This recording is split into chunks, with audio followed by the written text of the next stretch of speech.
আর এই নামাজটা আপনাকে খারাপ কাজ থেকে বিরত রাখবে। অনেকেই বলে যে ভাই খারাপ কাজের মধ্যে লিপ্ত, জেনার মধ্যে লিপ্ত, পর্নোগ্রাফির মধ্যে লিপ্ত, আমি হারাম সম্পর্কের মধ্যে লিপ্ত, আমি সুদ খাই, আমি ঘুষ খাই, আমি ওজনে কম দেই, আমি বিভিন্ন গুনাহের কাজের মধ্যে লিপ্ত। এখান থেকে বাঁচবো কি করে? এখান থেকে বাঁচার একমাত্র উপায় নামাজ, একমাত্র উপায় নামাজ।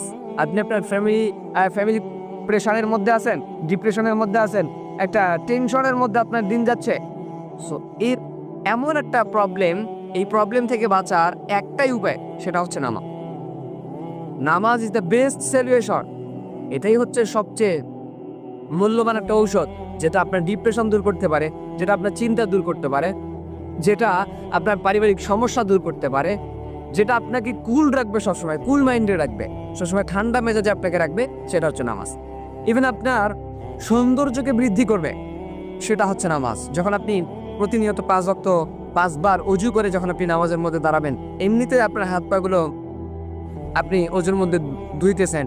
সো এই সেম ভাবে আপনার চেহারাগুলো আল্লাহ পাক রব্বুল সুন্দর করে দিবে।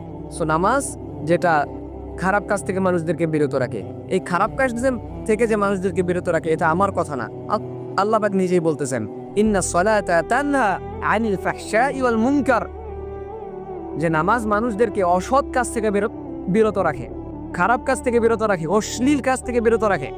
সো আপনি যদি আল্লাহর এই কথাগুলোকে প্রাধান্য না দেন, এই কথাগুলো যদি না শোনেন, তাহলে প্রকৃত মুমিন কিন্তু আপনি থাকলেন না। ইভেন আল্লাহ হাবিব সাল্লাল্লাহু আলাইহি ওয়াসাল্লাম বলেন, মান তারাকা সালাতান মুতাআম্মিদান ফাকাদ কাফার, যে ব্যক্তি যে ব্যক্তি ছেড়ে দিবে সালাতান মুতাআম্মিদান, ইচ্ছাকৃতভাবে এক ওয়াক্ত সালাত, ফাকাদ কাফার, সে অবশ্যই আল্লাহ তাআলার সাথে কুফরি করলো। সো যে ব্যক্তি কুফরি করলো, সে ব্যক্তি কিভাবে মুসলিম থাকতে পারে?